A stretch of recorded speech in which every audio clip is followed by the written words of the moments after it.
Hello. What is up, everybody? Welcome to the Friday stream. Hope you're all doing good. Hope you all had a good week so far. It is going to be the last stream of the week today because I'm gone for the next 2 days for 2 regionals. So the next stream after this one is probably going to be on Monday. And today is also going to be a shorter one because I actually have to leave for regionals relatively soon because it's a little bit of a road trip situation because the 2 regionals are close to each other. So we're actually leaving today and we're staying with a friend over the next couple of days. So I'm gonna have to go in just a few hours. So today is going to be a shorter stream, but I still thought it was cool to go live because there's a couple of things I wanted to react to anyways. And I was thinking about like just doing some offline recordings for it. But then I thought to myself, you know, I might as well go live for that and we can look at the stuff together because why not? And I think that is preferable over just I sit here by myself and I look at like some new cards that they announced yesterday.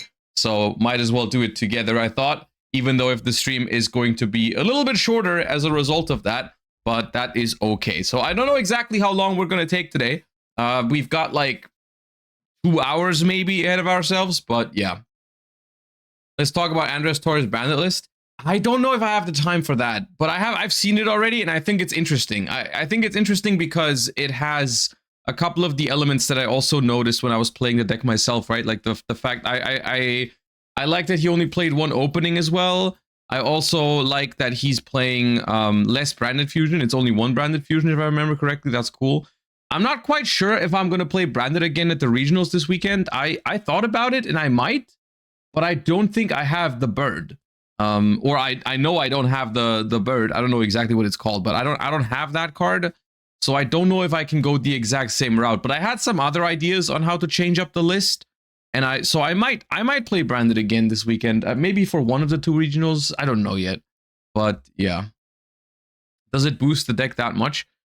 It's not really. It's nothing crazy. I think it's a good normal summon for the deck, but I don't think it's like significantly better than some other things that you can play, especially because it forces you to play Mercurier. I think Andres even played 2 Mercuriers, which I'm not super excited about doing, so I'm not sure. Seeing some innovations for Synchro Brand would be awesome. I thought about doing a more branded Bisteel heavy version, maybe even lean into some of the level 10 synchros that you can make with that build and play like Seyfert, so that Seyfert can add like Lubellion back to hand, but I'm not sure about that. I don't know if that's something I wanna pursue, but I'll think about it tonight when I prepare my deck list for the regional tomorrow, but yeah. Okay. Wait, which bird? I don't know its name is the problem. Hold up. Oh yeah, hold up, I found it. Yeah, I can show you. It is this card.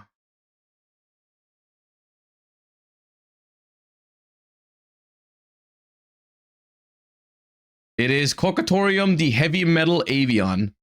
And it is basically all that matters, or what mainly matters, is you can banish a level 4 or lower beast, beast warrior, or winged beast from your deck. And this card's name becomes that banished monster's name. It becomes the same type and level. So what you do is you banish Mercurier, and it banishes for cost, so it lets you play better into like Imperm and Veiler. But yeah, it uses up your once per turn Mercurier, but other than that, it just searches Albaz, right? This guy makes branded fusion very strong. Why? Because you go summon Rindbrum? Oh yeah, you can summon Rindbrum with this and Albaz, and then you tribute the Rindbrum for this, so branded fusion gets you Albaz to hand, basically. Yeah, that works. That's a neat line. Yeah, I see it. Okay, yeah. I mean, the thing is, like, I don't even know. This card's been printed in 1 set in 2022. I don't have access to it. I don't know if I could find it until the regional. I'll think about it. Maybe I'll ask around if someone has the card if I want to use it, but I might not be able to. But yeah, we'll see. We will see. All right. Well, why don't we warm up real quick so that everyone has time to assemble before we look at some of the new stuff that they have announced. All right, let's begin. I'd maybe play one. You could, one is a decent idea if you want to make sure that the, oh god, a Rysard. If you want to make sure that the branded fusion is good, right? Having one in the deck could help. This is Illumi Knight, number 10. I'm so disappointed in GMX Wave 2. No spoilers! No spoilers on the GMX cards. We're looking at them in a second. But I've seen mixed responses to them, actually. Without actually knowing what the cards do, I've seen people say they like them, and I've seen people say they don't like them, so... Okay, Green Time Lord is that Gabrion? No, Raffion. Could be Raffion.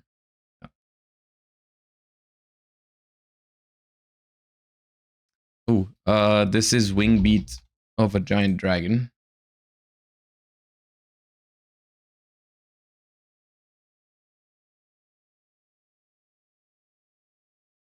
Coffin Seller, maybe?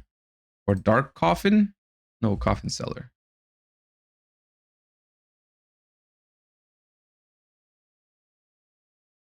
Ooh, Magical Musket.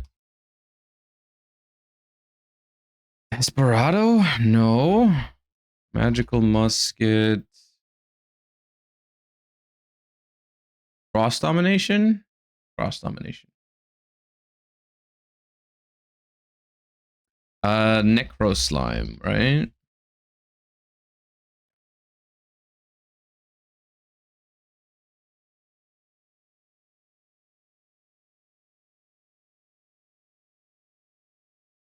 No idea. Temple of the Sun.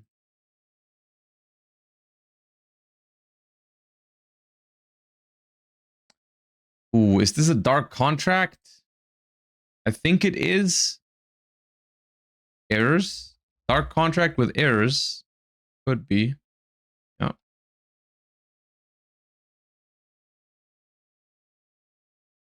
Oh, dude, the Scorpion. Steel Scorpion.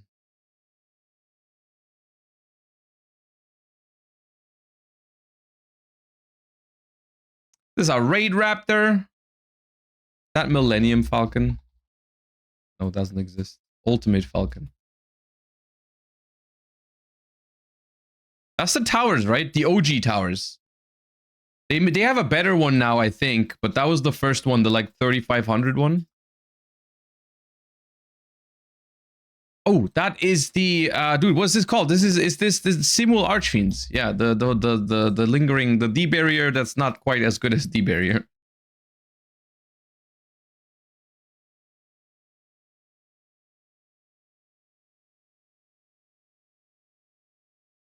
Ballista Squad.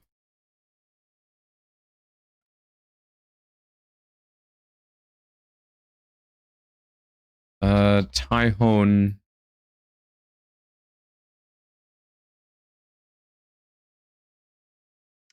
Gravekeeper. Gravekeepers. Ooh. Noble. Nobleman. Nobleman.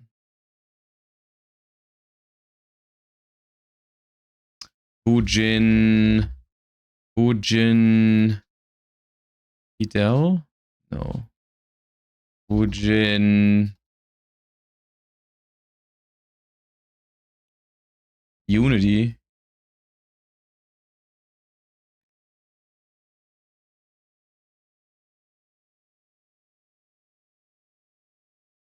Ooh, that's a Salamangrate Debroid X.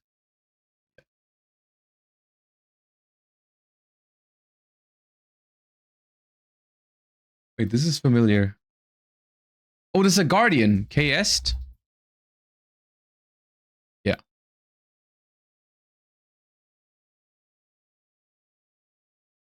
That's a Yu-Gi-Oh card.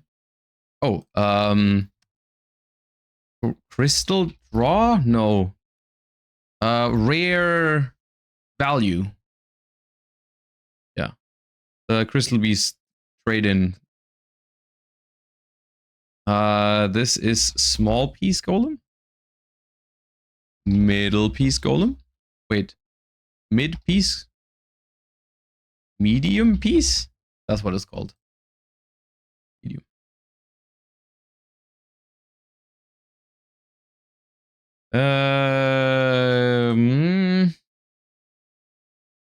Ooh, that's Dark Lord, but I don't know the name of this card. Capricious Dark Lord. Okay.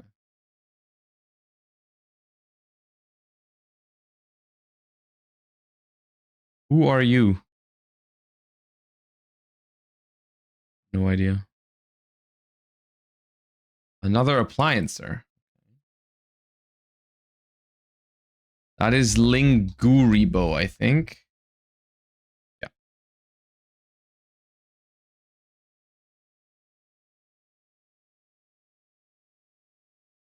What is going on here? I think that's Ice Jade. The But what Ice Jade is it? Ice Jade equip? Well, I have no idea. Curse? I'll skip it. Ice Jade creation Agiro Cassis. All right. Well then. Should have skipped that from the beginning. The candle. Don't know. Red familiar. Hey, we're having a rough streak after a good start. This is Wolfflame.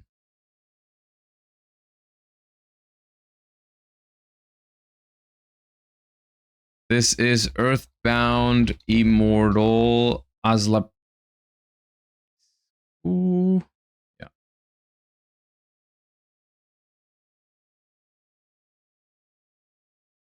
Yeah. This is Path. No, this is not Pathfinder. No, it is Pathfinder. It's not Connector. It's Pathfinder, I think. Damn it! It's Connector. I always get those two wrong.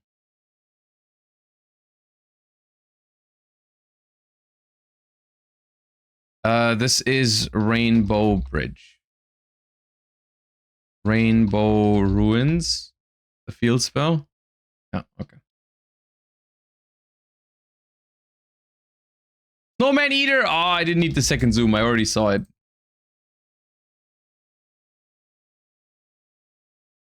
I love Snowman Eater.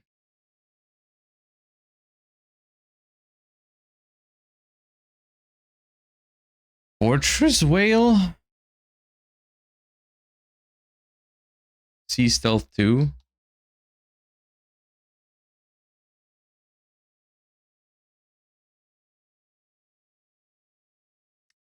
This is World Legacy. World.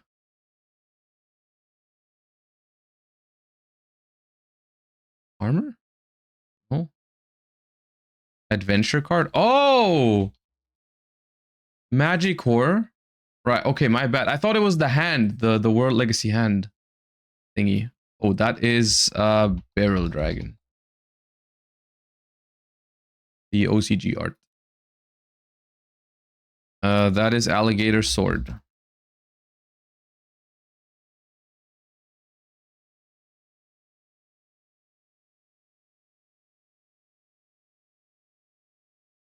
That is Gambler of Legend.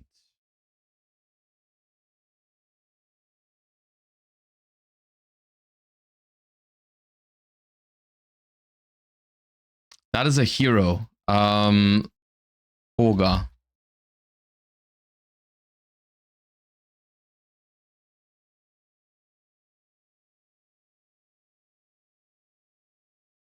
This feels familiar. Oh, that's Invoked. Invoked, Cocytus. Yeah.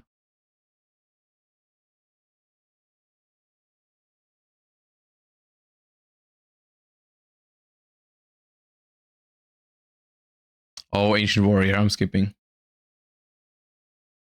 Saga.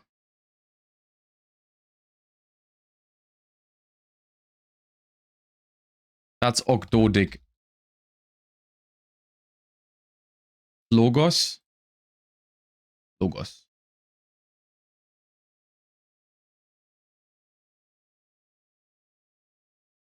That is it Kissy Kill or Lila?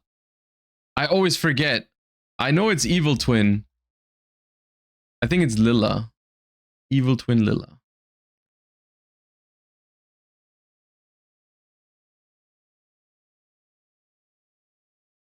Blast Asmodean. Stray Asmodean, not Blast. We had that yesterday. This is DD Dynamite.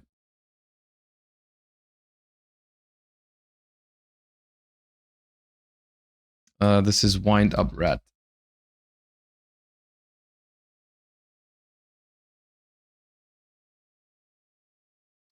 This is Royal Command.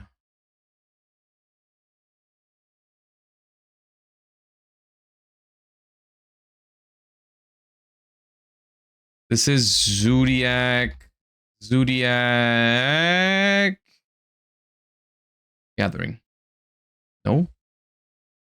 Zodiac. Oh, that's the one with only one O. Right. I was looking for Zodiac sign, but it's Zodiac sign.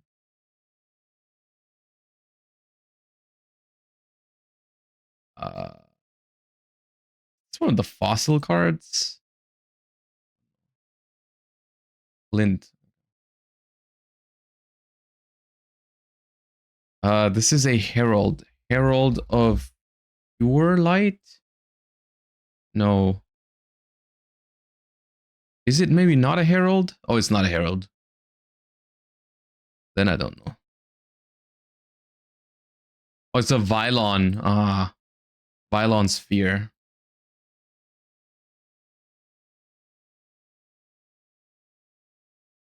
Ojama Knight.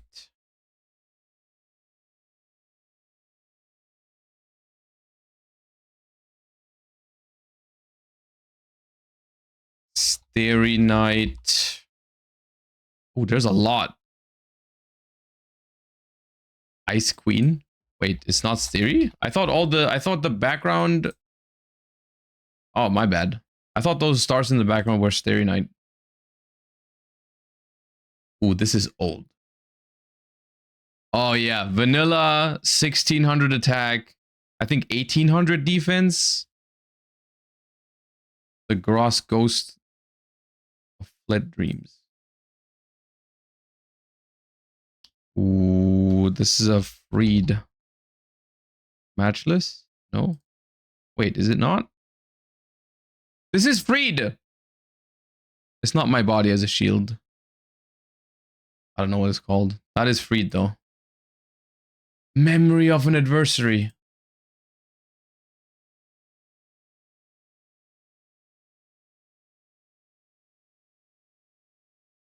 Don't know.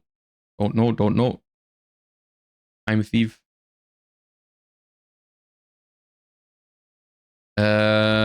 Masterpiece.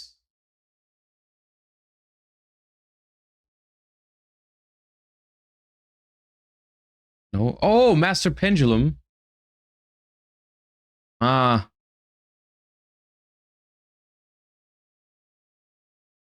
Oh, this is Evo. No, it's not. Oh, this is Fish Sonar.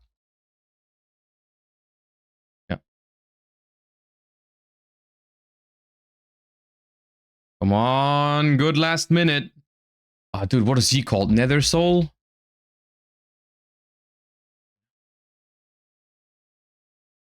Ah, it was the other one. Okay.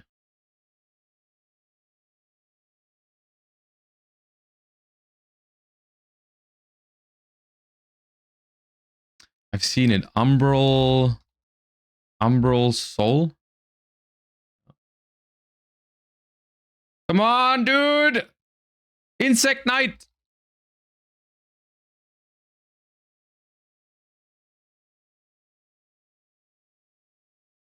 Oh, Zodiac. Which one is that? Zodiac, Jackanine?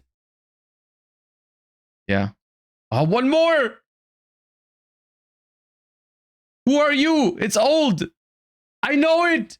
It's like water magician. Oh, 4 digits, dude. It's been so long. Has it been? I don't know when we did it last time. Dude, barely, but we got there. Oh God, that last minute was clutch. Let's go. Good day today, not washed. Dude,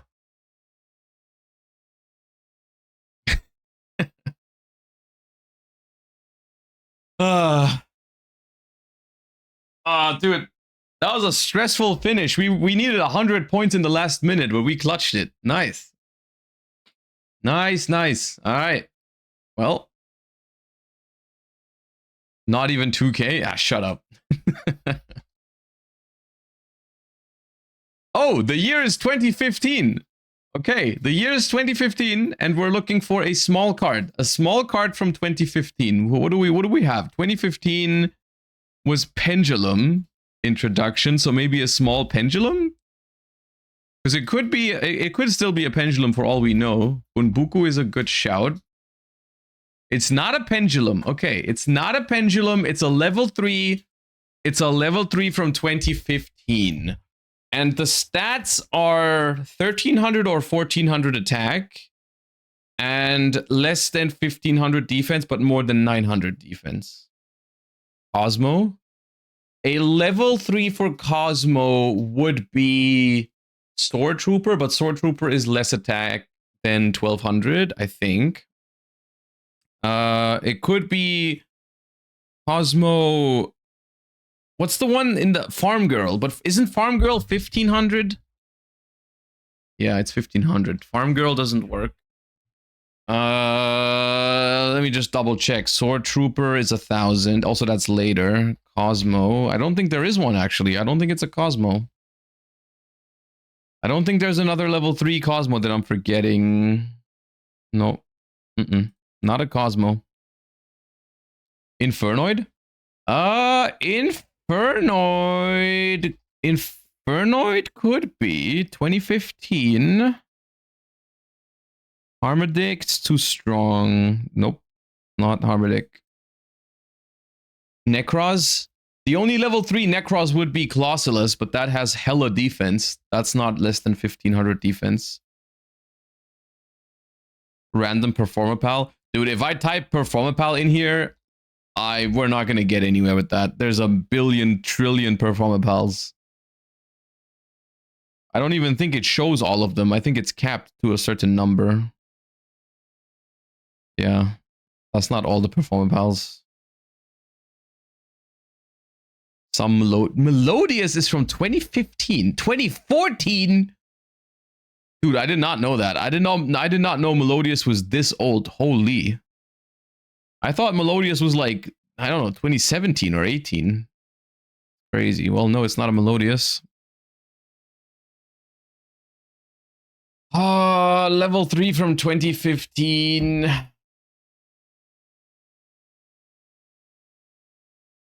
Is there a Ritual Beast, maybe?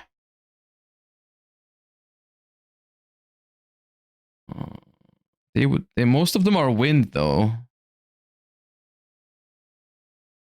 Yeah, it's not that.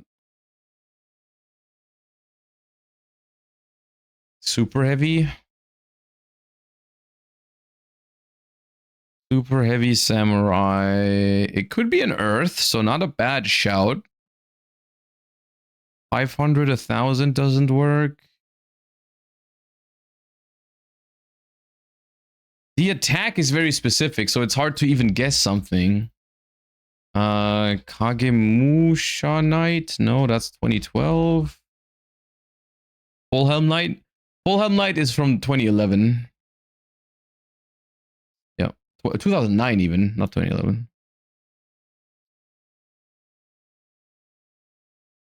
Oh, a Yangzing.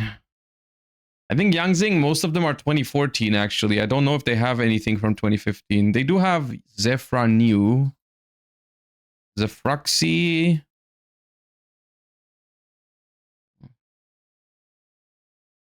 Dude, I will just put Zefruxi.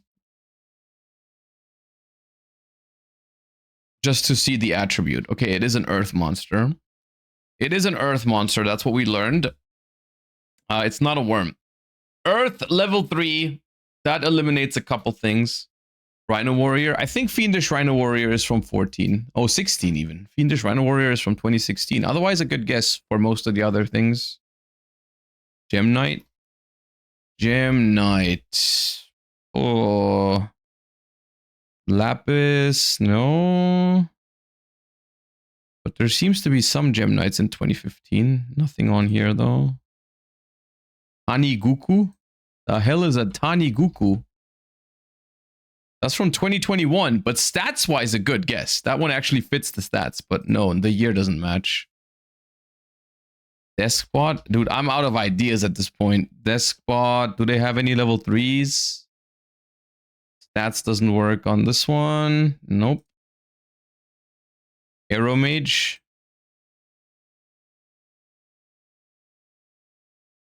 Okay, there we go. I would never have guessed this one. I did not know this card existed. While your life points is higher than your opponent's face-up monsters, your opponent can also lose 500 attack and defense once per turn. If you gain life points, target a spell trap, return to the hand. Okay, dude. Okay, dude. It's like the worst Arrow Mage. Yeah, I could see that. You just invented that card. I mean, I wish. If I invented it, I would have known what it was, but I didn't. Well, all right, gamers, with the warm-up out of the way, welcome to the stream today. Like I already said earlier, but I'll repeat it one more time because some people have assembled since then. Today is going to be a shorter stream because I'm leaving for a regional or a weekend of 2 regionals today already because we're staying at a friend's house for these regionals because they're kind of far away from where I live. And we're going to play both regionals kind of back to back because they're close to each other. So I'm leaving today already. In a few hours, so I don't have that much time today. But there is one thing I wanted to do today anyways, which is I wanted to look at all the reveals from the reveal stream for Blazing Dominion yesterday and talk about some of it. And I was thinking about doing offline recordings for it, just for the YouTube channel and the Plus channel. But then I thought, you know, I might as well go live and we can talk about it together. And then I can use those as like the videos for the Plus channel. And I think that's more fun if we can look at the cards together. But the stream is not going to be super long today. But, I mean, better than nothing, I figured. So, yeah, especially since I'm not going to be live tomorrow and on Sunday because I'm gone. So, the next stream will probably be on Monday. I figured it'd be cool if I went live for this today. We can talk about the new cards together. And even if the stream is shorter, at least there is a stream. So, yeah. All right. Who's looking after Charlie? Well, my fiance is. She's going to be with him. All right. What we're going to start with, actually, is confirmed names. And the names themselves are not what I care about in this announcement. But one of the special things that happened during the stream yesterday is they showed a couple of cards in Blazing Dominion, which, if you didn't know, because I think this comes up every time they do this, from these pictures, you can tell what rarity some of these cards have. And I think that is something that's interesting to talk about with Blazing Dominion, because there's a couple of cards that are very, very good in this set, and people were waiting for confirmation what the rarity is going to be on those cards, and we do have it now, so we can talk about it. All right, let's go through it. We have the Crimson King, which, if you can't tell from the picture because of the silver naming here, most likely a secret rare, which is the cover card of the set. Or actually, it might just be an ultra rare, and this could be the Starlight rare because it doesn't quite have the rainbow color that secret rares usually have. I don't want to assume from this, but I think it might be secret rare or ultra rare / Starlight, because I think recently the cover cards have been ultra rares for most of the sets.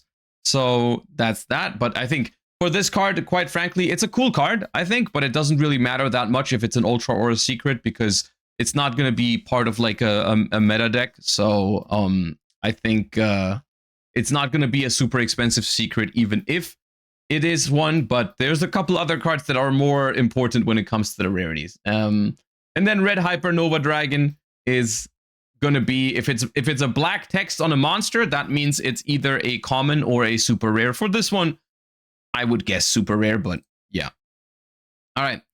And then for the power patrons, actually, we have a couple of announcements alongside another new card that we have to take a look at later in a separate post. But the power patrons, from what I can see, decently low rarity. I mean, they've got the Vidolium as a common or super rare. They got the Nervado as an ultra rare, which is the Archmage power patron. The Archmage power patron is an ultra rare. The Jupredo, which is the Doom Z power patron, is also common or super rare, as well as the Junoldo as an ultra rare as well. So the power patrons themselves are not going to be that expensive because for the most part, ultra rares these days usually don't go for a lot in these core sets anymore. There's sometimes some could go for like 5 to 10 maybe, but I don't know. The thing here is with the power patrons, there are a couple of spell cards that I don't think they revealed in yesterday's stream. So there is very well the possibility. I guess we can count how many secret rares we already know, but I think there's a possibility that one of the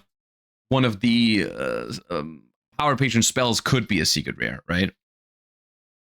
Say that to Fenrir. You forgot about Magnamut? Yeah, okay, but like I'm aware that there's exceptions, but the power patrons are not on the same level of playability and also generically good as like Fenrir or Magnamut. Like, yes, there are exceptions. Sometimes we do have expensive supers or ultras, but usually that applies to cards that are really good in a lot of different decks, right? Like both Fenrir and Magnamut were very strong generic cards that you played in a lot of different decks. That's why they were expensive. I don't think that's quite the case with the power patrons. These are more so comparable to, like, let's say the Radiant Typhoon ultra rares, right? The Radiant Typhoon ultra rares were not dirt cheap, but they weren't super expensive either. I think like for the majority of the formats, they were going for like $5 to $10. At least that's what I picked them up for in the beginning. And I guess it depends on how good exactly Power Patron is going to be, but I don't expect the ultra rares to be terribly expensive. It also depends on how often you play them in the deck, but yeah. We have the Charmer Link 4 confirmed as an ultra rare. This, I think, is a good card. I think in the beginning, it's not going to be super expensive because I don't know immediately where it's going to see a ton of play. I don't think it's present in any of the expected meta decks, but I do think this is a pretty solid card in general.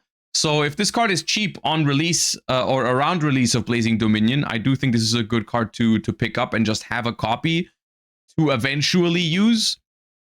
Because this is the type of card that, like, it gives me Xalantis kind of vibes or Abao AQ kind of vibes, where like it's a good generic card. There's no immediate use case for it, I think, in the upcoming meta decks, so it's not going to be super expensive because a lot of people won't need it immediately. But still, it's a very decent card to have, I think. Especially if it's going to be like a couple bucks, you should probably pick one up. Is how I personally feel about it.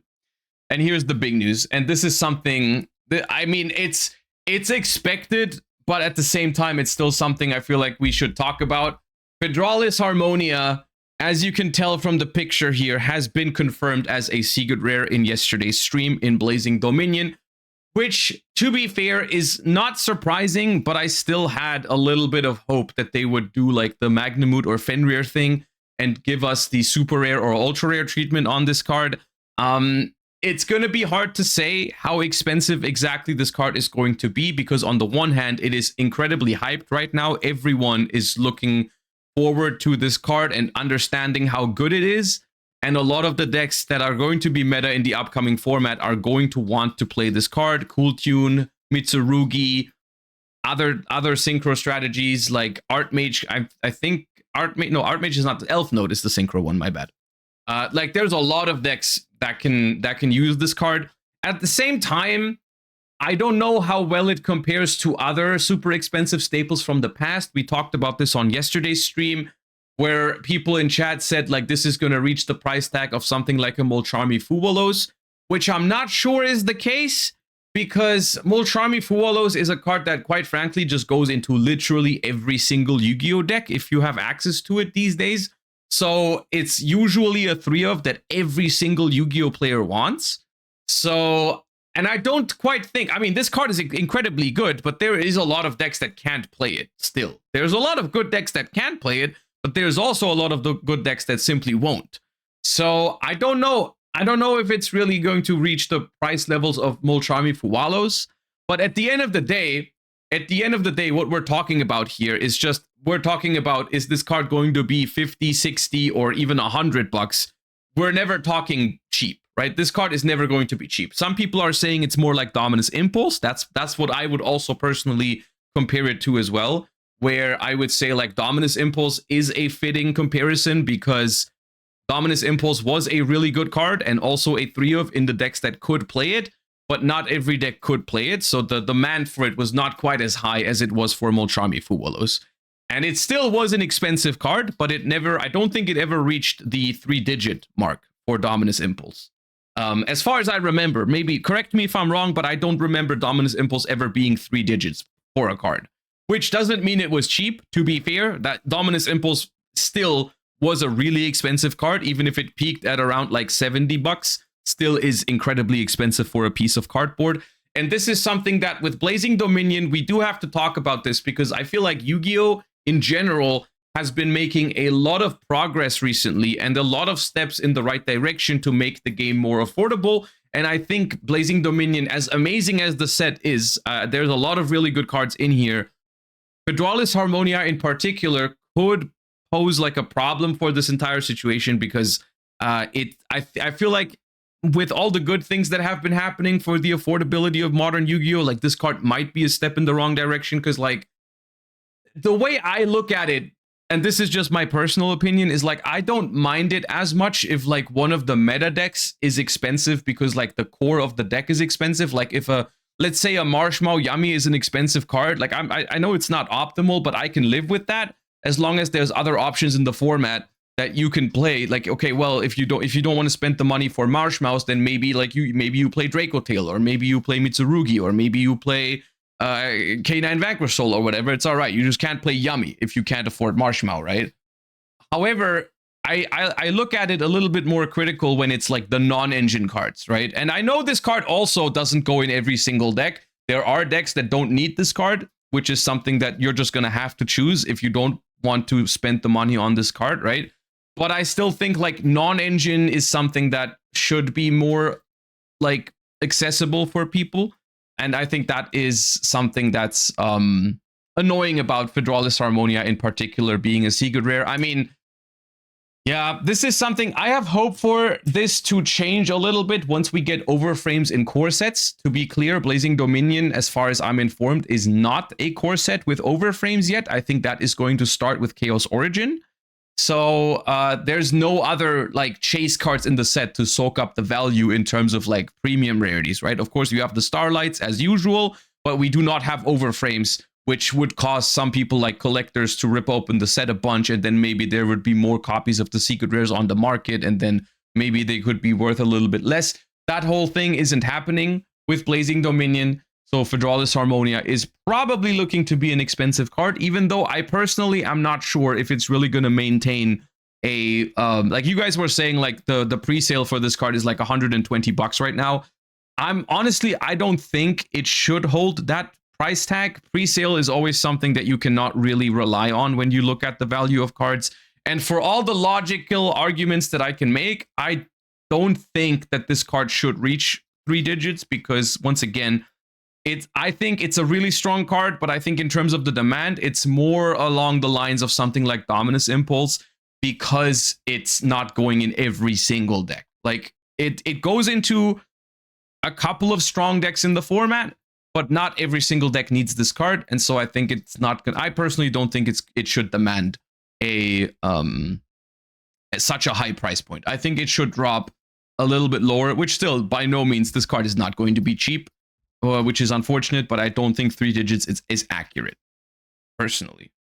Yeah, but once again, not any market advice from me. I've been wrong on this countless times in the past, so take it with a grain of salt. But I just, in general, I wanted to get that out of here. Out here, that like I'm not sure how I feel about this set having a bunch of really expensive secrets, because we're gonna get into a couple other ones as well. Because I was really enjoying the fact that Yu-Gi-Oh was getting more and more affordable, especially if you take into consideration that something like Mitsurugi which really wants to play this card, Mitsurugi is one of the most affordable decks in the game right now because of the legendary modern decks. You can essentially play a full Mitsurugi deck for like 30 bucks or something at the moment, or even less. I don't know exactly. But the fact that Mitsurugi is going to need like Dominus Impulse and Fedralis Harmonia and maybe also Dominus Spark, which we're going to talk about in a second, you can play a suboptimal version of Mitsurugi for 20 bucks, I suppose, and that deck might still be able to perform.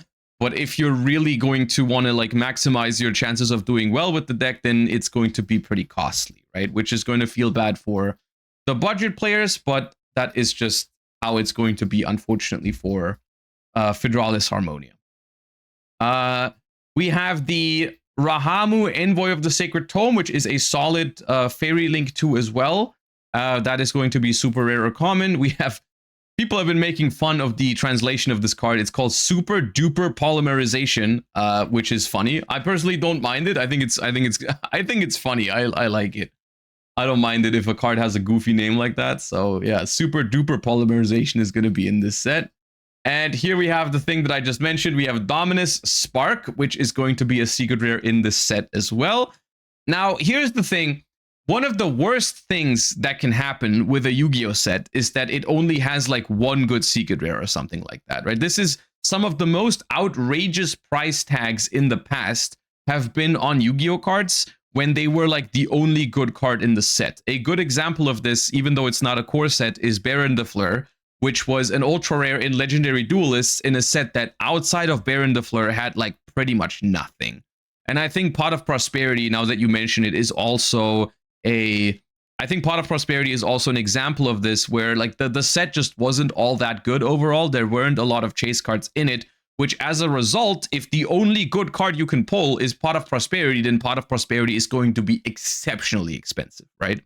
So in some ways, the fact that Dominus Spark is also a secret rare could help the price tag of Fedralis Harmonia a little bit, because if Fedralis Harmonia is not the only card worth chasing in this set, then maybe it's going to pull down the price tag of this card a little bit. At the same time, of course, Dominus Spark is also not going to be a cheap secret rare. Once again, this card I think is a perfect comparison to Dominus Impulse. This card I think is even a little bit worse than Dominus Impulse. So in the long run, I would expect this card to be, well, slightly less expensive than Dominus Impulse, but it is still a really, really good card.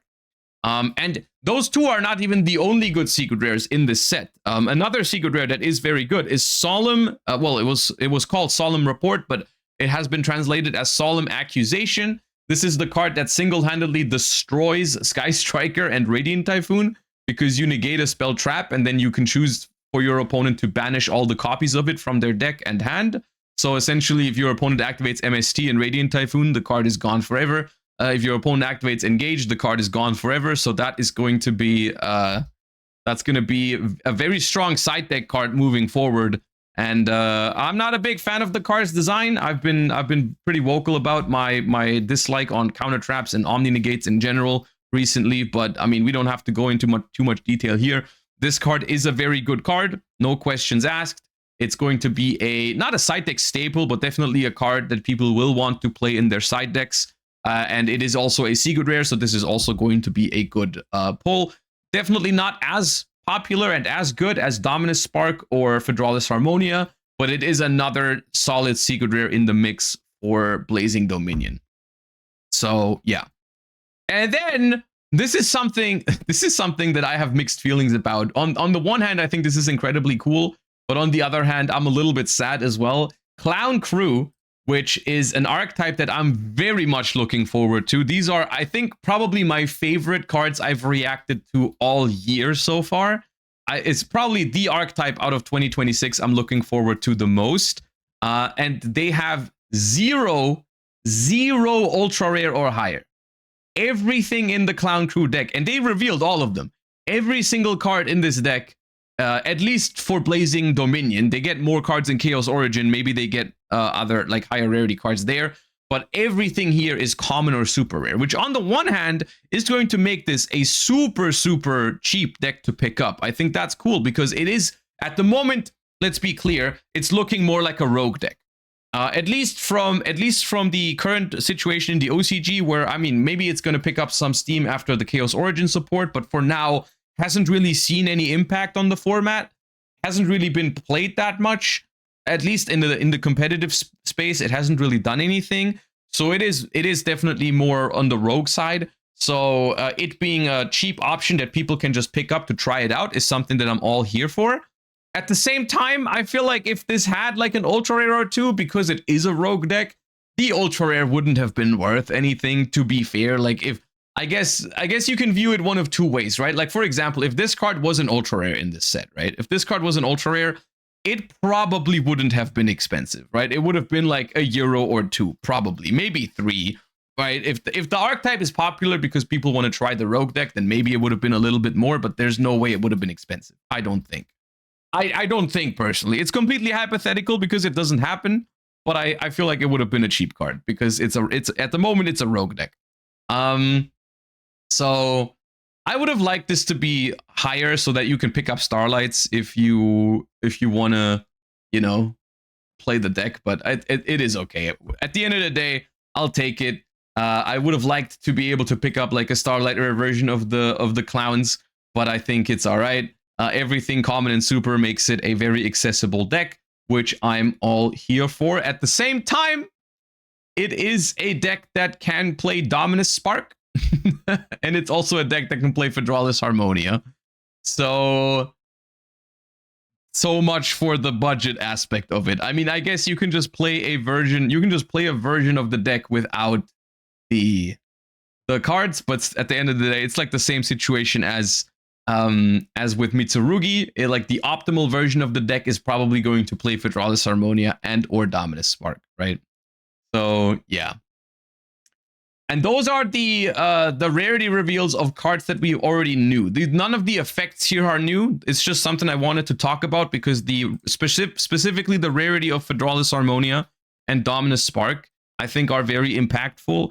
And I thought it was worth talking about it because I'm not sure how I feel about the fact that this is going to make Yu-Gi-Oh! At a high level more expensive now. And I think this is something that is, even though it was predictable and I'm not surprised by it, I'm still a little bit sad about it because I was really happy about the direction that the game has been going recently with like the affordability and stuff. I feel like it's done a lot of good things for the game, like the legendary modern decks and all the reprints that they've been doing, and also the overframes, I think, are going to help in that regard. It's just unfortunate that with Blazing Dominion we have like one last set before we get overframes in core sets as well, and it's going to have a couple of really expensive secrets. And that's the thing, right? We don't even know the Cool Tune secrets yet, right? Like, if Cool Tune also has secret rares, which I would assume it will, you know, then we're looking at a lot of good secret rares in this set, which maybe lets them split the value between each other a little bit. You know, maybe that's another thing that makes me wonder if this card is really going to be $100. I personally don't think it's going to hold that price tag.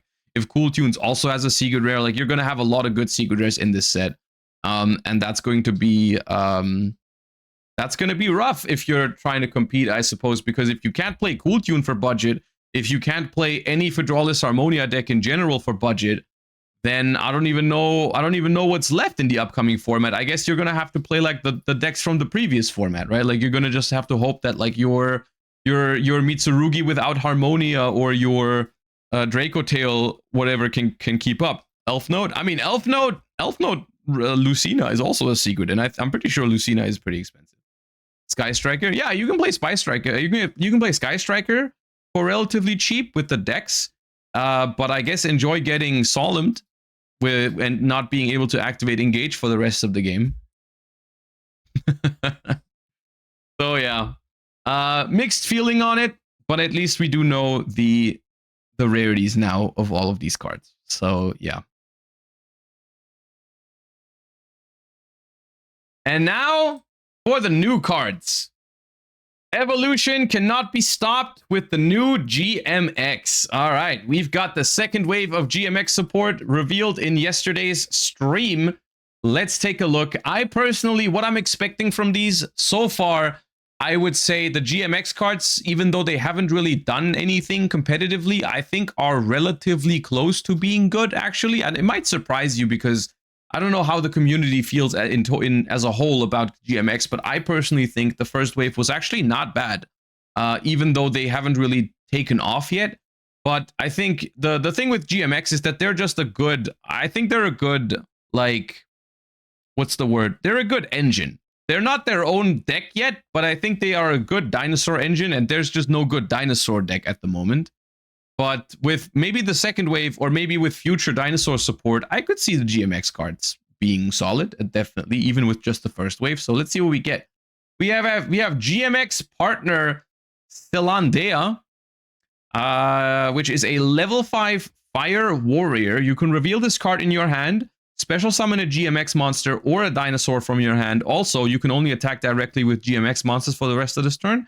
If this card is special summoned by a monster effect, you can special summon a level 4 or lower GMX or dinosaur monster from your hand, grave, or banishment in defense position. You can only use each effect once per turn. Okay. Summons a level 4 or lower GMX or dinosaur from hand or grave or banishment. So it's potentially part of some like 2-card starter combos. It can summon itself to trigger its own effect, which is neat. Yeah. Locks you out of attacking directly with anything but GMX, but that lock's probably manageable. It triggers all the old GMX too. Yeah, it's like it's a really good card in like 2-card combos or for follow-up, right? Because if you like have this on a follow-up turn and you already have stuff in your grave or banishment, it's a really cool way to like extend or start to play on like turn 2. My issue with this is it falls into like a very weird niche in modern Yu-Gi-Oh! Where it's not a starter itself.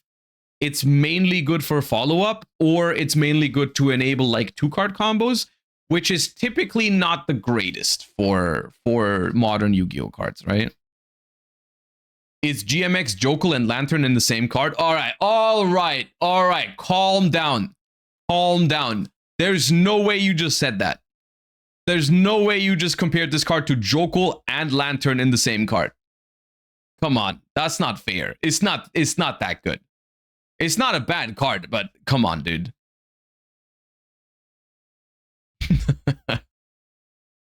Okay. GMX Suppression Squad, level 4 Wind Beast Warrior, so searchable by Tenki. If this card is in your hand and you control a GMX monster or dinosaur, special summon this card. You can target a face-up monster on the field, excavate the top cards of your deck until you excavate a dinosaur monster, send that dinosaur to the grave. If you do, the targeted monster becomes a dinosaur until the end phase, or end of this turn. Also shuffle the rest into the deck. Don't use each effect once per turn. Oh, okay. This seems weak because it's a random foolish for a dinosaur, right? It's a random foolish for a dinosaur, which is probably not great. It would only be good. It would only be good in a scenario where you only play one specific dinosaur that you always want in your grave. So this card always guaranteed sends it to the graveyard.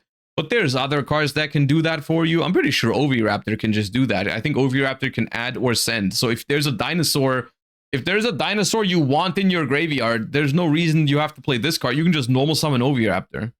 So, yeah. Just hit Misk and it's full combo. Yeah, but the Oviraptor can also do that. But better, right? And you can't play this plus Oviraptor together for that purpose, because then Oviraptor is a card you could hit with this, and then this does nothing, right?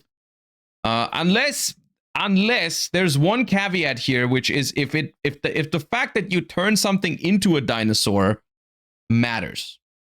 But I don't think it really does most of the time. And once again, if you need a dinosaur on the field, then you can just normal summon Oviraptor instead. So I'm not sure how I like this card. Then we have Evolved Danin, and this seems like the fusion version of the little guy they got last pack. Yeah, return Dino Danin plus a dinosaur monster. If this card is special summoned, you can add a GMX card from your deck to your hand. Okay, solid start. You know what? Solid start. You can only use this effect once per turn. If you excavate a card by a GMX card effect, you can activate the following effect based on where this card is at activation, but you can only use each effect once per turn. You gain 1500 life points if it's currently on the field, or if it's engraved, you special summon it. Okay. Oh, I think this classifies as a good card. Even without like the other things that are going on in this, I think this classifies as a good card because you summon it, you get a search that's already solid. Then if it hits the graveyard, it comes back for free. It comes back for free. So it's really resilient. It also does not get banished if it leaves the field, which is very good because its effect is on special summon, right? It's not on fusion summon. So if you can excavate on your opponent's turn, bring it back, you get another search. This card makes for a pretty cool grind game, right? You have like this monster that you summon on turn 1. You summon it on turn 1, you get your search, and then every future turn, if this is in your grave and you manage to excavate a card, bring it back and get a search, right? That's pretty neat, I would say. That's just a good card, and that also that feels like a game plan to me, right? That feels like a game plan to me because this card guarantees follow up every turn. It guarantees bodies. Like that seems like a really good card. So yeah, that's nice. Okay. More fusions. GMX Comprex level 10 dinosaur needs a GMX and 2 or more dinosaurs. Gains these effects based on the number of dinosaurs used as fusion material for this card. 3 or more cannot be targeted with card effects by the opponent. 4 or more can make 3 attacks. Okay. 5 or more. Each time your opponent normal or specials a monster, they lose 800. Once per turn, if you excavate a card by a GMX card effect, you can destroy all other monsters on the field. Okay. Now this feels like something that I'm not sure the deck wants or necessarily needs.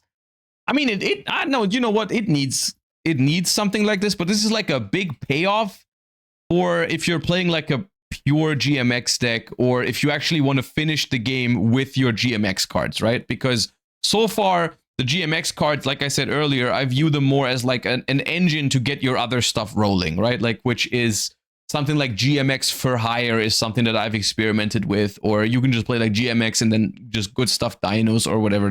That's all possible. This is like a way to finish games with just the GMX cards themselves. And it is also an interruption because once again, GMX I think has ways to excavate cards on the opponent's turn, which is a solid interruption, right? Destroying all other monsters. So like I could see a world where you have like the Deneen in the graveyard, you summon Comprex, and then on your opponent's turn you excavate with something, and then you pop everything. This comes back, searches follow up. You know, it's neat. It's neat. Reread Nona from Wave 1. GMX Nona. Hold up. Noma, you mean? GMX Associate Noma. If this card special summon, you can target a card, place it. If a monster is Noma special summon to your zone, fusion summon a GMX. Summon GMX special summon yours. So this fusion summons on your opponent's turn. Yeah, okay. And then you summon what? You summon like this guy. No, what was it? This one is quick effect to excavate. During your opponent's turn, quick effect, target one card your opponent controls, excavate the top card of your deck. Yeah, this one excavate on your opponent's turn as a quick effect. So that lets you trigger all your stuff on the opponent's turn. And this is a really easy way to summon all of your fusions because you get to shuffle the stuff from field, grave, or banishment. So you basically, the fact that this needs multiple monsters to reach maximum potential is less relevant then, because you can just shuffle a bunch of stuff back, which can even be an advantage because you can recycle all your stuff like from the extra deck as well. Okay, yeah.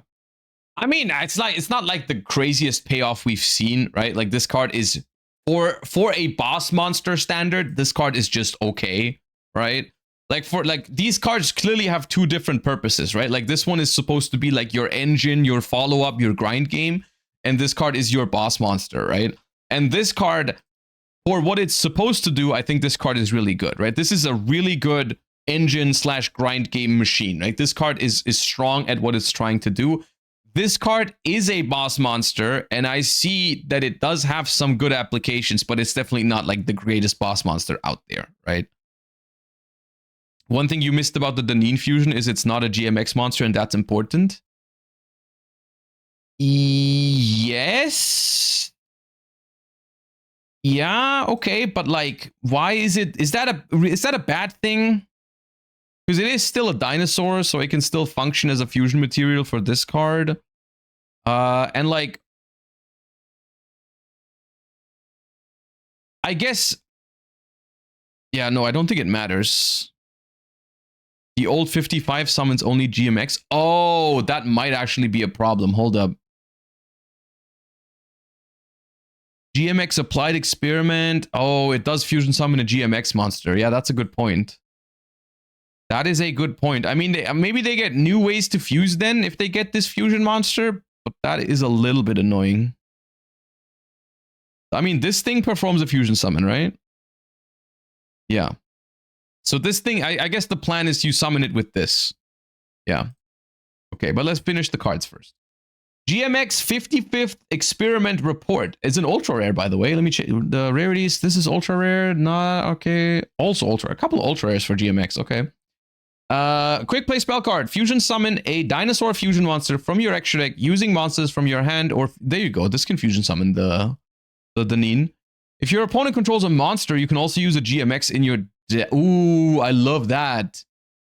I love that. Okay. Quick play though. That's powerful. Ketu GMX. It is kind of Ketu. It's like, it's good because it's a quick play as well. So you can set it, and on your opponent's turn, they're always going to have a monster, right? During your main phase, you can banish this card from your... It's not as good as Ketu, but you know what I mean. During your main phase, you can banish this card from your grave, excavate the top cards of your deck until you excavate a GMX card, add that GMX card to your hand, also shuffle the rest into the deck. You can only use one effect per turn and only once that turn. Okay, so this card is really good for multiple reasons. You can use it on your opponent's turn to fuse, which is going to always allow you to use a monster from your deck. So it's basically like a quick play. It's a quick play like Lunalight fusion, although the things that you're summoning with it are not as powerful as some of the things you're summoning with Lunalight fusion, but still, that's good. And also the follow-up here is actually quite impressive, because if you don't kill this deck, what this deck can do on the follow-up turn is just like banish this card from the grave, then you excavate, you get a GMX card guaranteed, right? You get the next GMX card in your deck, but then also, because you've now excavated a card with a GMX effect, this also comes back and searches another card. So the follow-up for this deck is going to be phenomenal, right? Like if you get all of your stuff in rotation, that's great.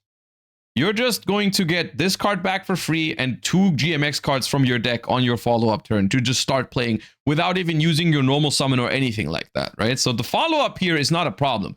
The question is, how strong are your interruptions, right?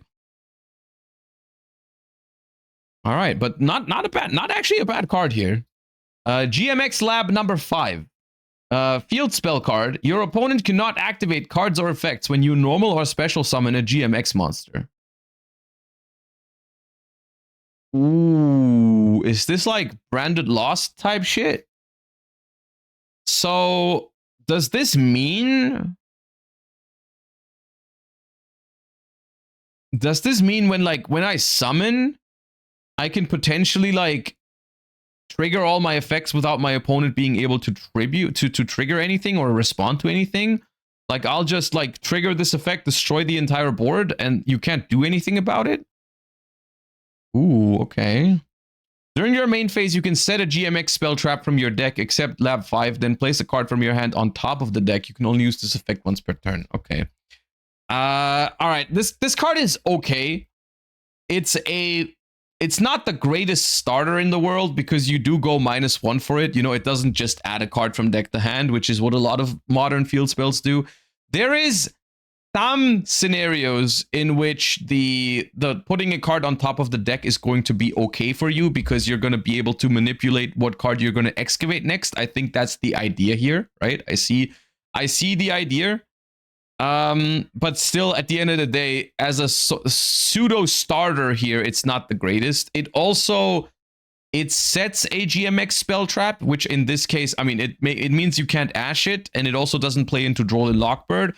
But it also means that especially going second, that's going to hurt sometimes, I think, because you cannot access the quick play fusion spell with it, right? Like you can set the quick play for your opponent's turn, but you can't use it if you're like playing into a board, which is exactly the strength of this card, right? This card is really good going second, which is nice, but you can't access it with the field spell, which is unfortunate. Well, I mean, like I said, you can access it, but you can't use it if you access it going second. You can't use it immediately, which is a little annoying. You can set the other card, but searchers are always worse when you have less options, right? Because there's definitely going to be games where you already have the other fusion spell in your hand, and then you simply don't have a great target for this, as far as I can tell, right? Because that's the last spell here.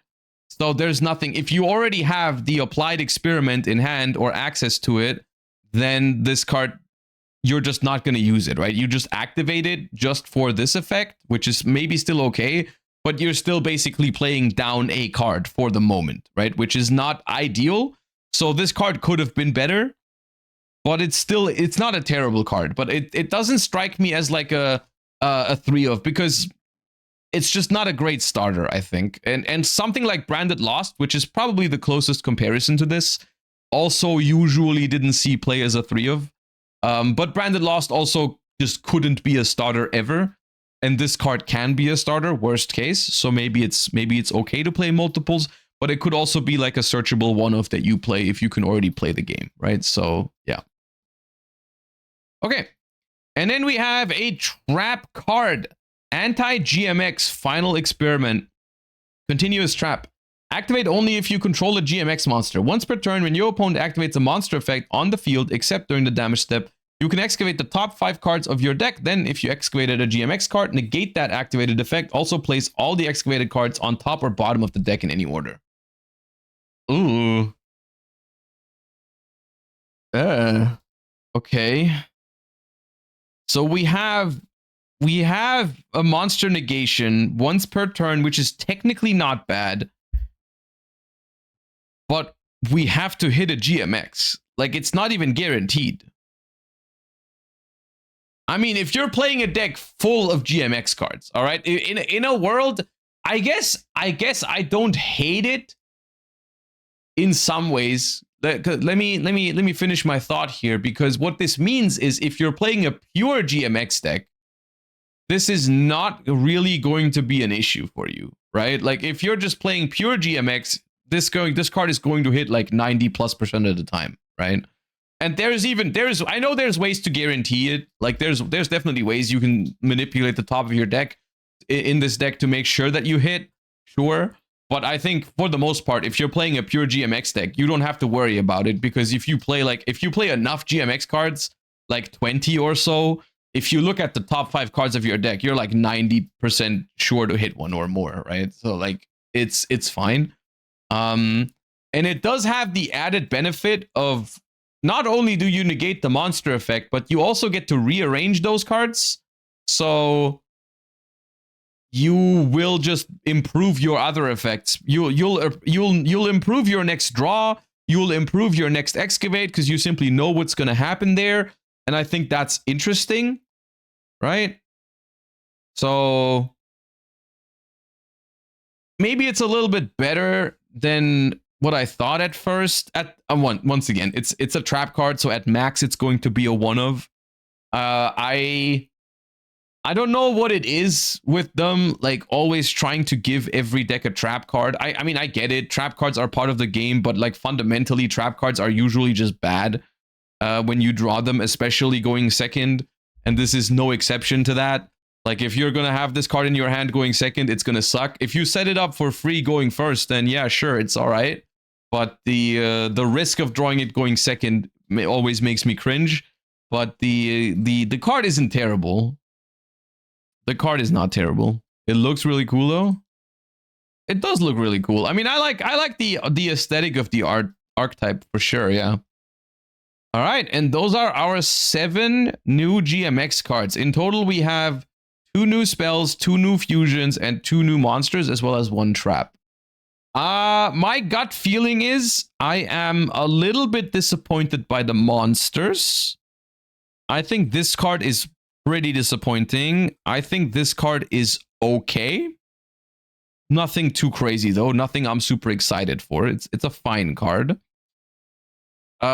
This, in my opinion, is the best card of the bunch, paired with the new fusion spell. I think those two are really good Yu-Gi-Oh cards. Like, these are the type of cards that you want for a deck to actually function, right? This is strong deck material, right? Like a quick play fusion that can use a monster from the deck, like that's good stuff.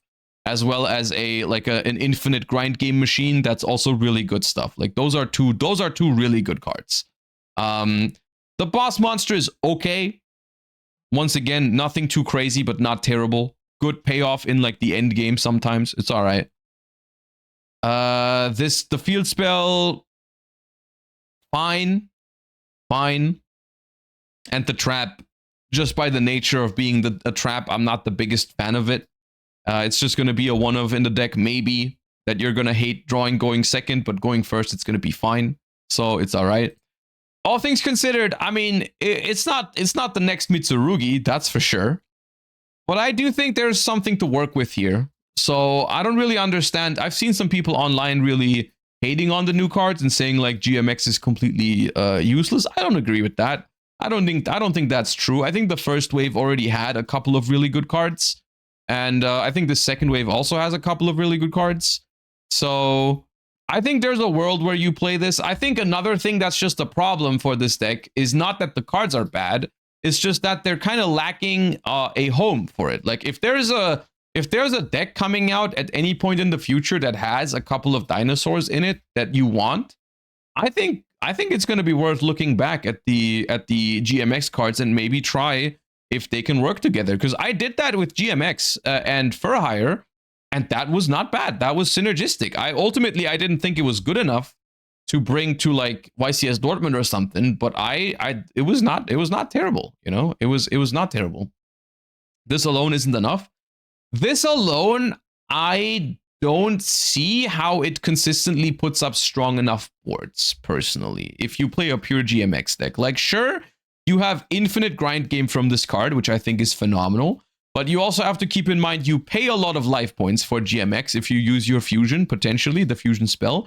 You can gain some life points back with the Evolve the Neen, sure, but still, usually you're probably going to end up with less life points than what you start with. So getting OTK'd is a little bit easier with this deck. And I don't know if the interruptions that GMX has in its own archetype are going to be good enough, right? Like you have potentially a way to pop the entire board, but it's not that easy to set up. I think the other fusion monster has a way to pop a card on the field, and then we have like the monster, the somewhat situational monster negation. I don't know if that's enough to really hold up to modern Yu-Gi-Oh decks if you go first. And that's also like if you can pull all of that off, which I don't even know how easy that's going to be. Like that's not a guarantee that you're going to be able to do all of that. But yeah, I mean, of course, in typical Josh fashion, my favorite part about this deck or this new wave is this card because it provides amazing follow-up and grind game. That's what I really like when decks can specialize in that. So the question, I guess, if you want to make this deck work, in my opinion, is how can you build this deck in a way where the end board is strong enough so that you don't die, and then you just capitalize on the crazy follow-up that this card can provide. At the same time, follow-up is something that a lot of Yu-Gi-Oh decks have these days. So if this is your only strength, it's not going to be enough, but remains to be seen. In general, I don't hate these cards. I think it's cool. I think it's a cool archetype. I think these cards are solid. Well, some of them are solid. Some of them are disappointing, which is kind of what I've gotten used to with TCG exclusive archetypes at this point. I think a lot of them are really flavorful, and I like the design on these. So I'm looking forward to see if anyone can make anything happen with them. And I think it's a little bit unfortunate that the only way I can see them being used at the moment is as like a hybrid with other decks, because that's typically something I'm not a big fan of. I wish the deck was more viable on its own, rather than just being like a combo enabler for other decks. But yeah, maybe I'm wrong on that too. Maybe it can actually hold up itself on its own. We'll see. But yeah.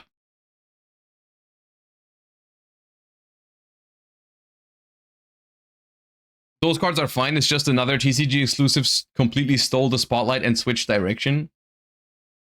Yeah, we do have other TCG exclusives that were announced. We're gonna start with the less exciting one, but also a funny one, which is the VIP Whale, which is a level 6 light monster, which is a fish effect, 2400 attack, 1000 defense. It is Monarch stats, and it says you can tribute additional monsters when you tribute summon this face-up card. If this card is tribute summoned, you can place VIP counters on this card equal to the number of monsters tributed for its tribute summon. When your opponent activates a card or effect, quick effect, you can remove a VIP counter from this card, toss a coin, and call it. If you call it right, negate that effect. If you call it wrong, this card's original attack becomes halved until the end of this turn. Well, we don't have to talk about it much, right? This card is unplayable. No one is ever going to play this card. It's just a fun pack filler, which is all right, but there's not much to it. I think it's funny.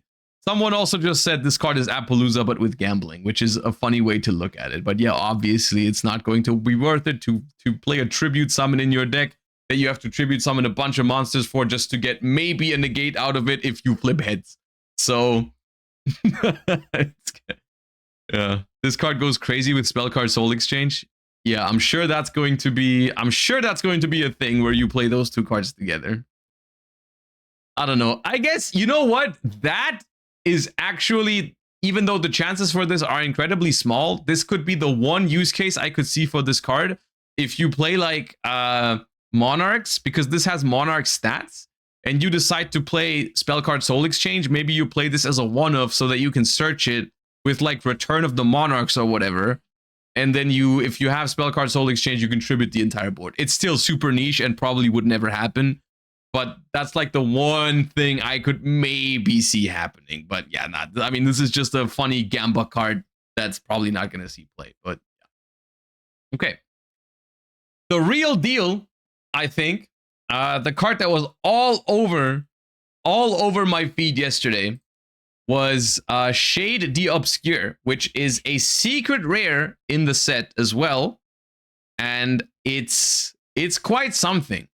And now this card was impossible to get around for me, so I've already seen this card, and I think that's a good thing here that I'm not blind reacting to this one, because I'm gonna be honest with you, I think this card needs some context. I do think this card requires some context to understand why it's good, because when I read it for the first time, I didn't think it was that crazy, but we'll get into that. So it's a scale 11. You cannot pendulum summon except pendulum monsters. This effect cannot be negated.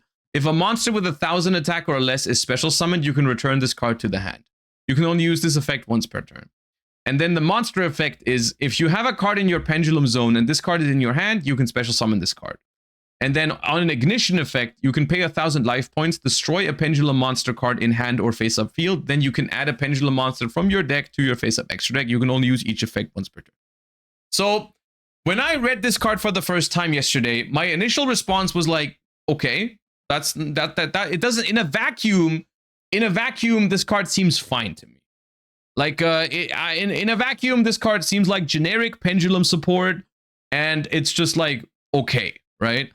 However, with some context to it, and the more I saw people talk about it, and the more I thought about why they made it in this set as well, it became clear that this card is very, very good support for power patrons. And this works in a couple of different ways. So the first card we need to take a look at for this is Unleashed Power Patron Portal Terminus, which is a spell that Power Patron was already using as a 3-of, that says, send the Power Patron from your deck or extra deck to the grave, then you can add a Dark Fairy monster from your deck to your hand. Also, you can't declare attacks for the rest of this turn, except with Power Patrons. And and then it has a random bonus effect in the graveyard. But basically, this card is a card that Power Patron already plays this card, but this adding any Dark Fairy means that it can add Shade the Obscure.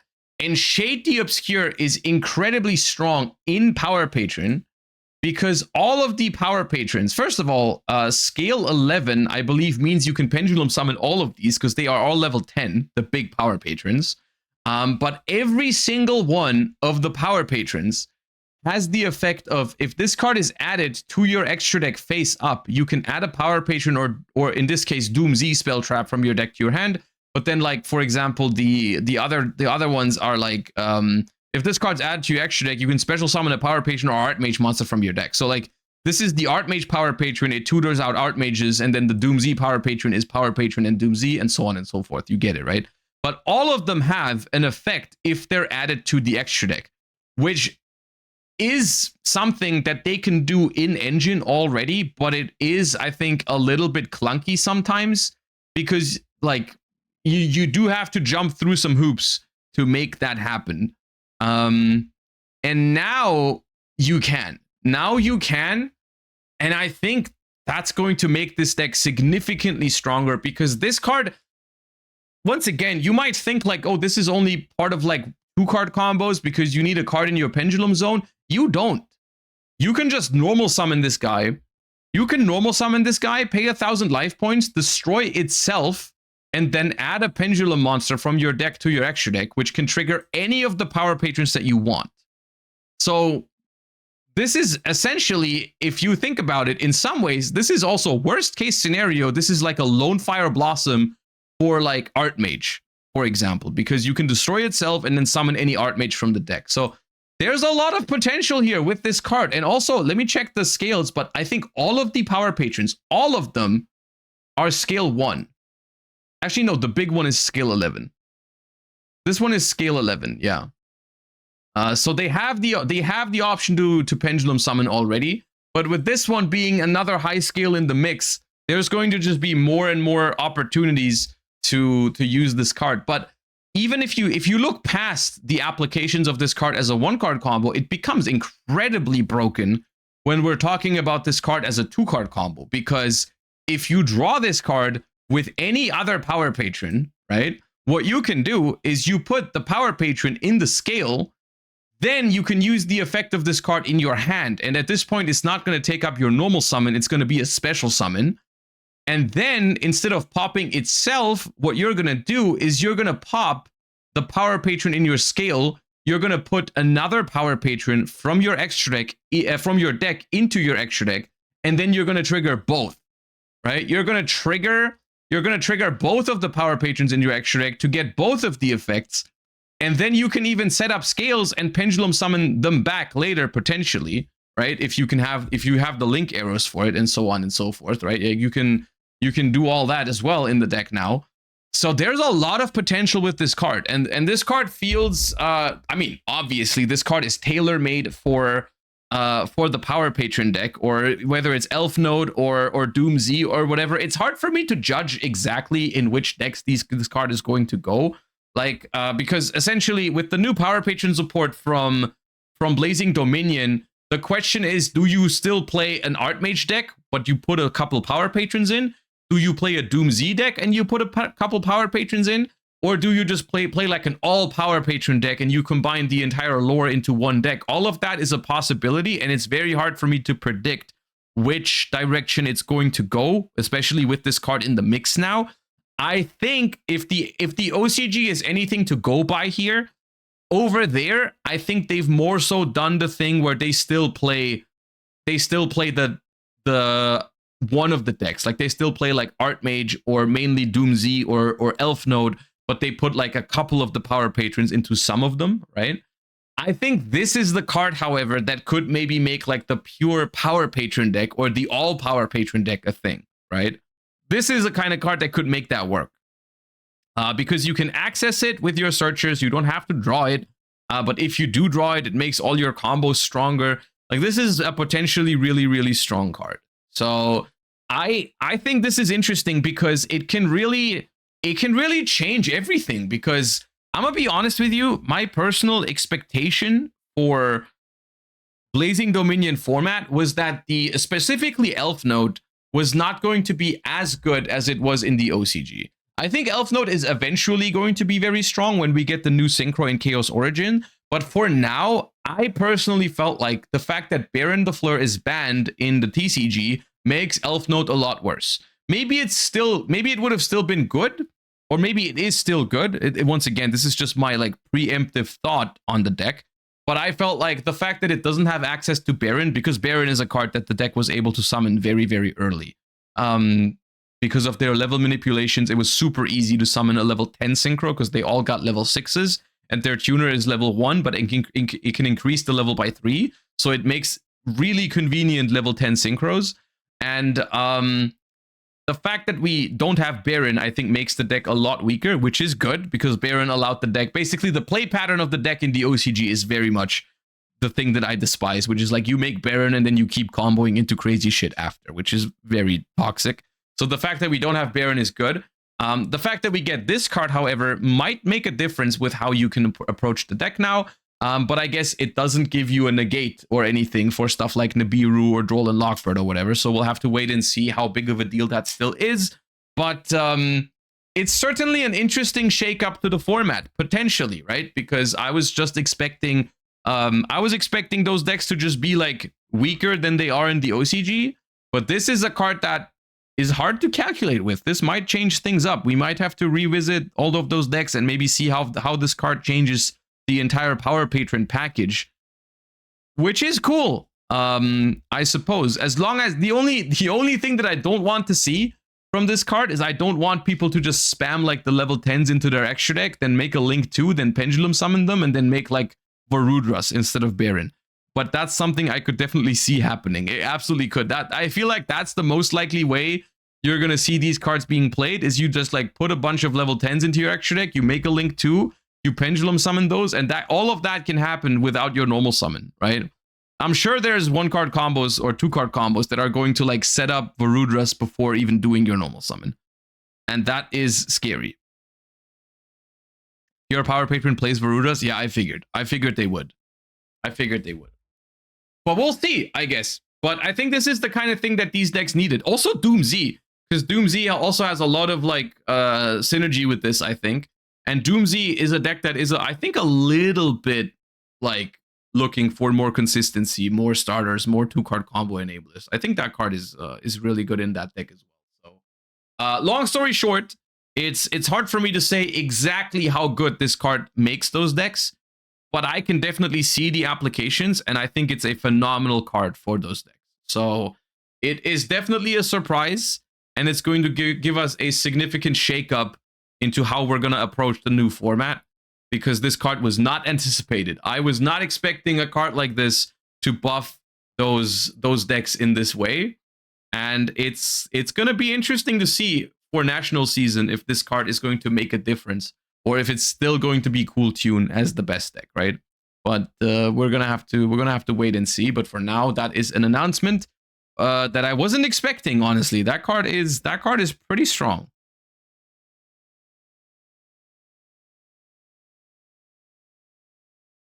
You can also add this card with Beyond the Pendulum, scale it, then Pendulum Summon patrons, then use its effect to bounce itself back to the hand because the patrons have 1,000 or less, then special summon it and use its Electromite effect. Yeah, I was wondering how you would use the scale effect to good use, but I think it's something that you can do. Like, let's say in the previous example where you draw this card with another Power Patron, right? One thing you can do is you can just scale them first and then conduct a Pendulum Summon in the beginning, then bounce it back to your hand and then use the other effect, right? Like you're gonna have the option to sequence it however you want, depending on what your hand is or what the situation in the game is, right? So because that's the good thing about the scale effect is, like, if you commit it to the scale, it might not stay there, right? You're not committed to it as it being your high scale, and you're not getting the other effect. You can use it as your high scale, Pendulum Summon, back to your hand, and then use it as an extender, right? And you can even then, if you use it as an extender, you can pop your other scale, which is really good because it means both of the scales that you typically commit to your Pendulum Summon, both of those cards you will get back. You will get value from those cards if you pendulum summon, both of your scales basically go back into rotation and you get value from them, which is powerful. Because basically it gives you back the 2 cards that you invest for pendulum summoning. So, yeah.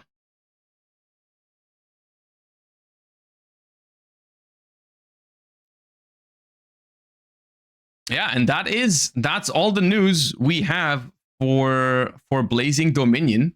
As far as I'm concerned, I think I don't think I missed anything, but pretty exciting stuff. I mean, all things considered, it's looking to be a pretty strong set, even stronger than anticipated. Because I mean, the deck was the set was already good before they announced another TCG exclusive secret rare that was going to be good. So yeah, there's a lot of things to be seen for national season. Now the big question that I have is, will we get a ban list as well? Because if they do, then I would really like to get that soon so we can start testing for nationals and everything, and we know the entirety of the format. I'm not sure if there's going to be one. It's completely up in the air. They might just decide not to do it. But it would be cool if they did it soon, if we are going to get one. Or at least if they're not planning to do one, I would love if they communicated that as well, right? Like nothing, if they really don't think we need one, I think that's fair. I think that's fair enough. I don't think they need to make a ban list because we are about to get some meta changing cards. Like it's okay. But I would love for them to say like, hey, duelists, if you're looking to participate in nationals, you know, you can be sure that there's not going to be a ban list during national season or something like that. I think that would be very welcome. Because then we could start, you know, preparing properly. I'm going to guess a ban list on the Columbus weekend YCS stream. What weekend is Columbus? The weekend before, I think it's the weekend before German nationals, right? I think it's the same weekend as the French nationals, actually. So, yeah. Pretty sure openings are today. I mean, what are we missing in terms of info? I guess there still is a couple more TCG exclusive that we don't know.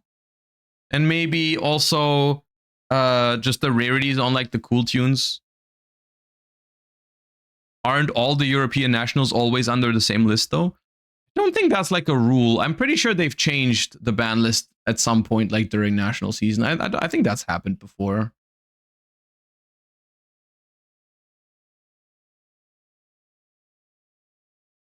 Are you playing German or French nats? I'm playing German nationals.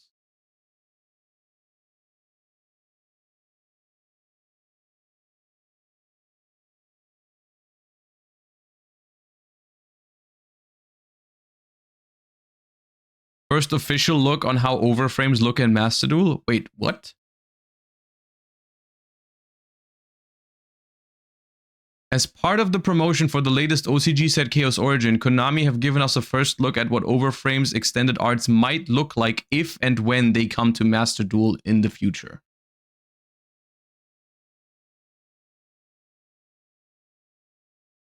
Okay. I mean, to be fair, this announcement is not that big. Because what did you think Overframes were going to look like if they come to Master Duel? Guess what? They look the same as in the TCG. It's just basically the image of the card. Like, of course they look like that. We've basically seen these exact images when we looked at the reveals for the cards, because it's always a scan on the site. Like they're the same picture. What if they're royal though? Well, if they're royal, they're gonna have the royal foil pattern over the card. And now I'm gonna blow your mind. If they're glossy, they're gonna have the glossy foil pattern over the image of the card. Yeah, of course. It's just the same. It's just the same image. What if they're animated though? Okay, yeah, that could have been sick if they were moving around. Yeah, but that doesn't seem to be the case, and I wasn't expecting that to be the case. But yeah, it's like this would be big news if they said like this is when they're coming, right? Because this says what Overframes might look like if and when they come to Master Duel, right? There's no announcement of when that's happening, right? Like if they drop that, then I'd be like, you know, POC champing right now. But if they're just like, yeah, here's the same picture of the card, like, by the way, this is what it would look like if we put it into Master Duel. I'm like, yeah, okay, dude, that yeah, of course, I know how they would look because we've seen them already. I know how they look. But can we get him or not? Is what I'm wondering.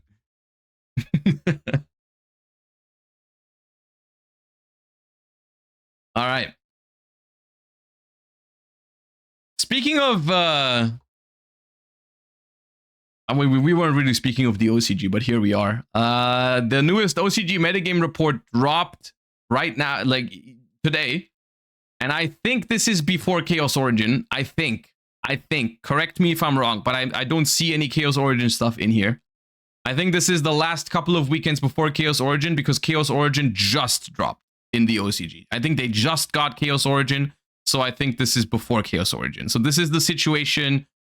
Essentially, this is their Blazing Dominion format. And here's the thing, right? We're not going to have much to talk about with this one. This is going to be a quick one because this is obviously what was going to happen if you look at what their last ban list was. Their last ban list, mind you, let me hold up. Metagame report. Let me get like the 2 metagame reports ago or something, like before the last ban list. This is what their format looked like. This might be, I think this is before the last ban list. Yeah, this is before the last ban list. This was what their format looked like. And their ban list, their last ban list basically hit like everything down here a little bit. And then they hit Mitsurugi. And the deck that they left completely alone is Cool Tune. So guess what? This is what happened. Big shocker. Big shocker. Best deck in the format was left alone completely. They even, dude, imagine this. They hit Cool Tune in OCG less than in Master Duel. Master Duel got those cards like 2 weeks ago, and they already hit them harder than the OCG did. And yeah, guess what happened? They almost tripled in popularity, at least in those tournaments here, in terms of like that.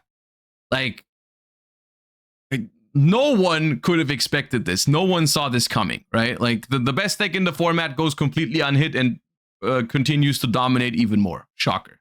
Yeah. That's all I got, because I'm pretty sure, yeah. We're just gonna show the most standard Cool Tune deck in the world, which has not changed one bit, and it is essentially just like all the cards that everyone knows are good in Cool Tune. I guess they're only playing 2 mix, which is somewhat interesting. No Pot of Desires in this one, but other than that, it's just play all the Cool Tune cards, play all the good hand traps, call it a day. Even reframing in the main deck, we love that cringe. And that's it. Prohibition in the side deck is devious because you're gonna know what your opponent has in hand, I suppose. So you just Prohibition called their best card. Awesome. Yeah. And then I guess Branded is worth noting because they started playing Cocatorium here as well in the 60 card list. This card is cool. It banishes Mercurier from your deck for cost, so it plays through Imperm a little bit, and then you can get a search with Mercurier. Plays 3 Springans Kit, which is insane to me.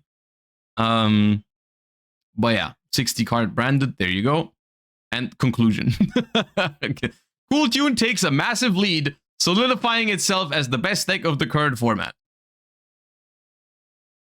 Yeah, I don't know what to tell you, man.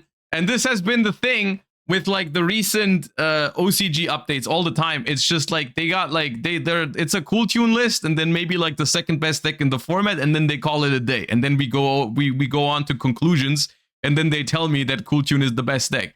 Which this entire thing, once again, is just like, it's mind-blowing to me that the entire thing that's been happening in the OCG since that ban list has been so weird to me, because I just thought that ban list was so out of touch. And I mean, I guess if you're a fan of Cool Tune, then this is good news for you. But this is like, I feel like this is the opposite of what a ban list should accomplish. From my personal perspective, right? From my personal perspective, if the ban list, I understand the ban list is a tool to also sell cards, right? I get that. But bro, the ban list is also here for freaking balancing of the format, all right?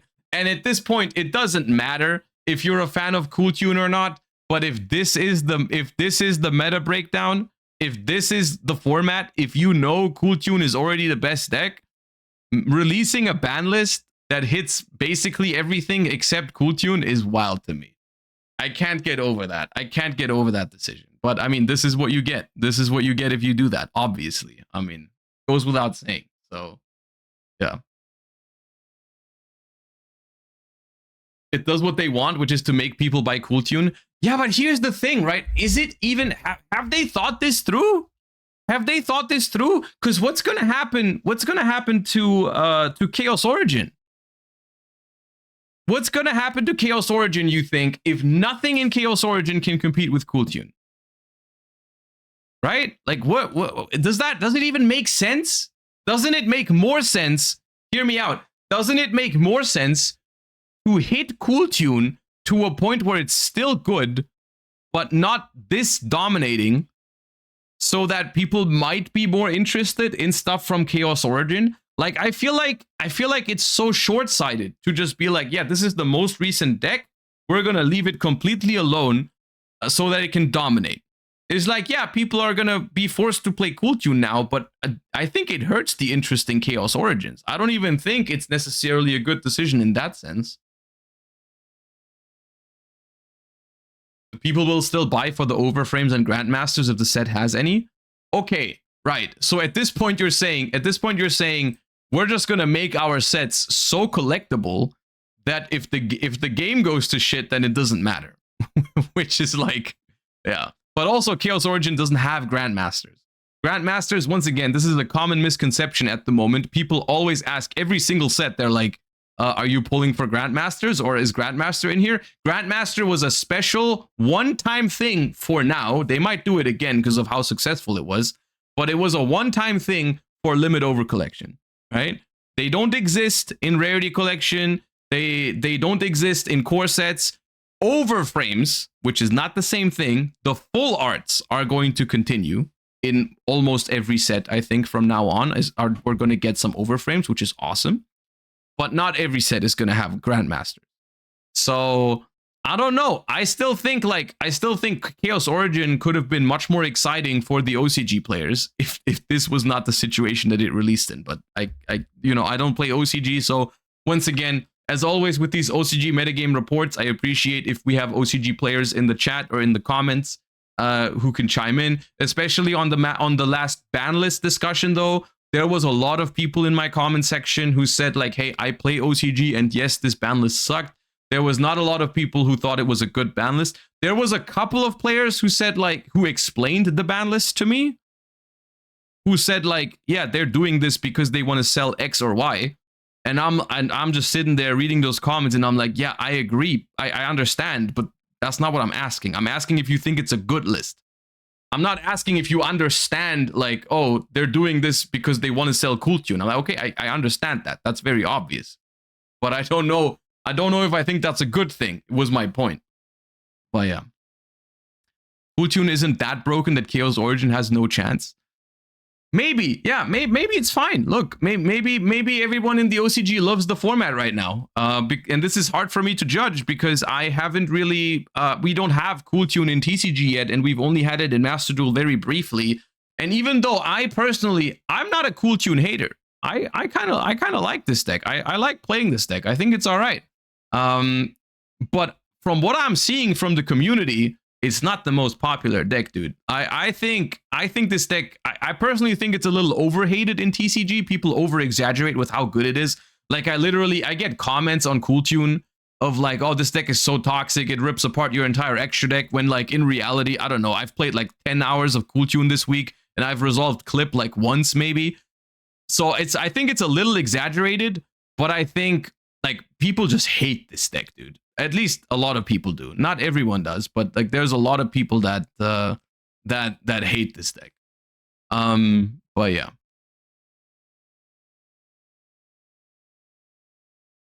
But yeah, Chaos Origin is a good set. Don't get me wrong. Chaos Origin is a good set. I'm just questioning the decision of this being like, I think if you want to leave Cool Tune alone, that's fine, but you just can't hit like all the other decks in the format. That's weird. But anyways, I digress. Unfortunately, it means we don't have anything new to look at with this OCG report. So, yeah.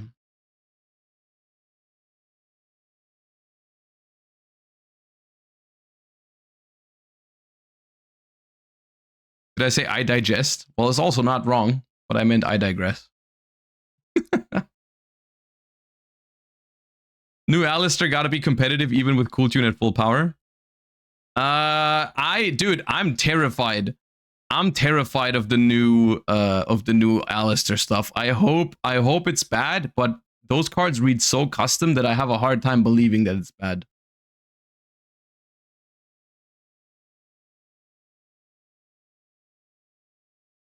But yeah. Thoughts on Godos in Cool Tune? It steals a card from graveyard, right? So what's the purpose? Against Elf Note, Hekahan's Godos would special summon itself in the center. Then its second effect can special Lucina, Fortuna, or Tenia, which could use the second effect by switching location. That's funny. So you use it against Elf Note to turn their own interruptions against them. That's cool. Yeah. I like this card. I was a little disappointed and sad about seeing it not be played at all in the TCG since it's come out, because when I reacted to it for the first time, I thought it was a really solid card. I think the biggest problem with it is that like its interruption is in 2 steps.